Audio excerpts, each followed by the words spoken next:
Outside of the Damian Lillard saga, the view from the Northeast as it pertains to the Portland Trailblazers is, they exist still, huh? And that's the plight or the part and parcel of where the Trailblazers are right now in their rebuild is that they don't matter nationally.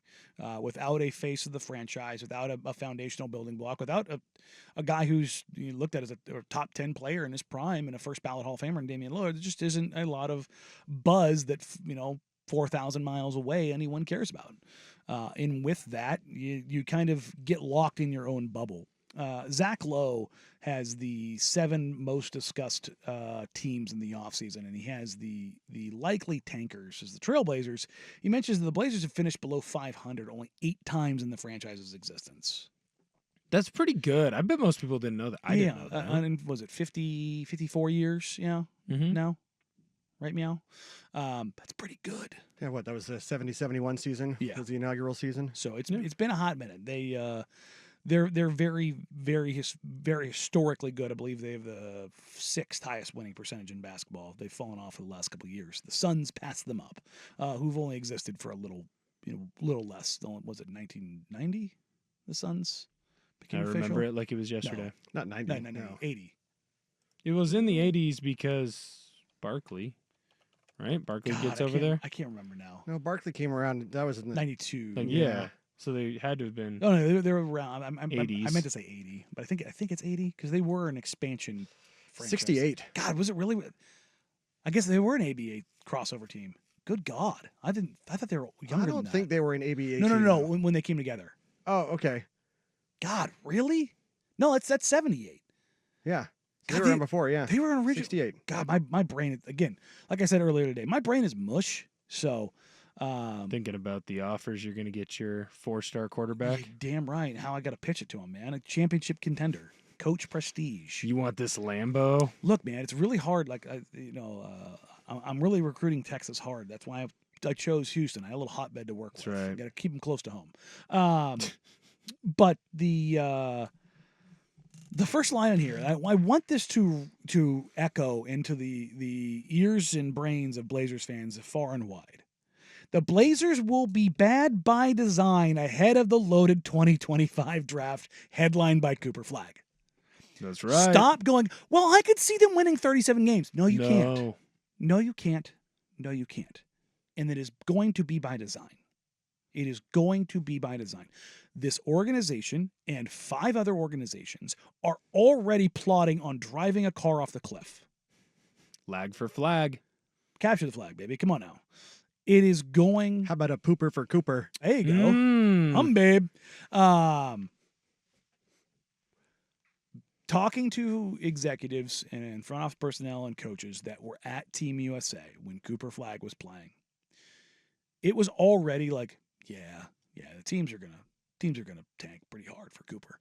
Since then, it has shot into the stratosphere. He looked amazing. He didn't just look like a guy that was like, oh, you could see it. Yeah. Like, he looked like a guy that was giving it to the NBA like stars at 17 years old. He hit a 3 over, what was it, AD? Yeah. Like, no problem. Well, here's the thing. Is like the highlights are making the rounds. That quarter in the scrimmage, he had 11, 6, and 3. In that quarter. At 17. At 17. He's not 18 years old until December. When I had 11, 6, and 3, it was 11 Laffy Taffies, 6 corn dogs, and 3 ice cream bowls. He's special. And so the tanking is going to be egregious. The Trailblazers win total came out at 22.5, and I don't think I can take the over. No, you got to take the under. Honestly, I think I will not touch that line. I think that line is perfect. Yeah, I think right where 22 to 24 wins is exactly where they're going to be. Well, that's what Blazer fans should be cheering for. Yes. You want to be bad, but you want to see signs of growth. And you were asking before we went the break about like how they would get guys on the floor. Right. And I want to say this right now as it currently stands. If Anthony Simons is on this team, he is unequivocally not coming off the bench. He should. I'm telling you right now, wink, wink, nod, nod, he's not coming off the bench. Chauncey Billups is not going to bring Anthony Simons off the bench. You can scream and yell, Scoot needs to start. I don't care. Number one, you're wrong. Number two, it's not happening. Mm-hmm. That's just the world that is a reality. Right. Ant is so much better than Scoot right now that you can't do that to players, especially younger players. You cannot do that to anybody in the league.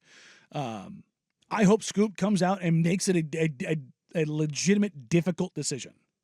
Yeah. That would be a level of unprecedented growth for Scoot. That would also be ideal because you can. I mean, like, I feel like I saw growth from him, but Sure, towards the end of the season. Yeah. Anthony Simons is a guy that's. He's a 25 point per game scorer who's like a 45, 40, 90 shooter. Right. Like, he's your one. Yeah. You know, like, he's your one. He was your two with Dame at the end. He's your one. Yeah. And he is the guy that, again, this is a stat that I'll reference over and over and over again. Anthony Simons, the only player that was blitzed more in the entire NBA was Luka Doncic. That's the list.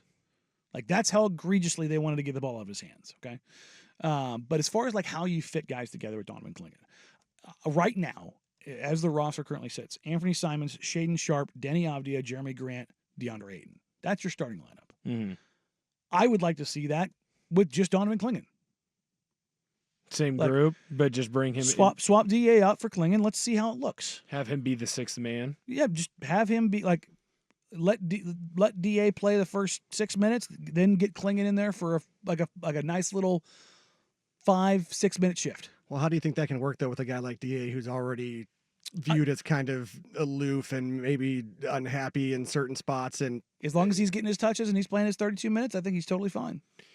The other thing that I would ask is, if Clingan is supposed to be one of the building blocks and Scoot's supposed to be one of the building blocks, I would like them together a lot, especially with Clingan's athleticism to be able to run like the pick and roll and stuff like that.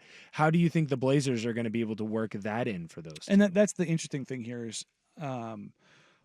if you go back on my Patreon when I wrote about Donovan Clingan, I liked him as a prospect. I like his defense. I like his rim protection.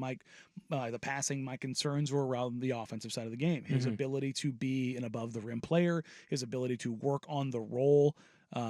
His ability to stretch the floor or lack thereof, and how you deal with that with Scoot Henderson. Now, it's not think about it this way. Actually, this isn't even a good one because Gobert's a great lob threat. Imagine. Or really, Yusuf Nurkic. That offensively, that's scary. That's kind of where he's at, without the three ball. In that he's a little inconsistent on the roll, or finishing at the rim, I should say. His playmaking on the short roll is good, which Nurk, good. Right. Like the passing, like there's some similarities there. But he rushes around the rim. He's not an above the rim threat. Where like Rudy Gobert, you just throw it near the rim, he's going to go get it and dunk. Now, he has no semblance of offensive game outside of that. He's not a passer. He's not a guy you can give the ball to in a mismatch. Right.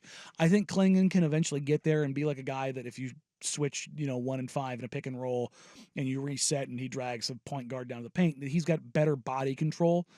He's still going to struggle, I think, in figuring that stuff out.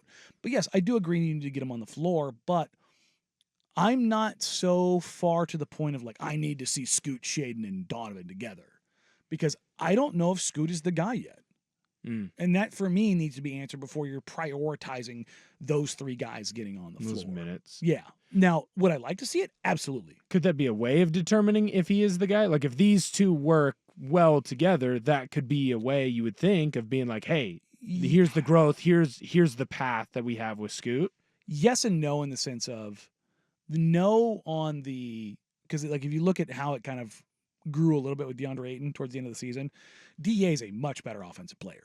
Right. Pick and pop, finishing at the rim, Not playing above the rim, all those things. Now, the pushback, of course, is DA is not the screener that Clingan is. So does a defender have, trailing on a Clingan screen, does that allow Scoot to do more with, downhill force, being a guy at the rim that, he's making better choices? Can Donovan Clingan take advantage of a switch in that kind of situation? Like those are like very fine points, but I think that the better fit right now is still Scoot and DA.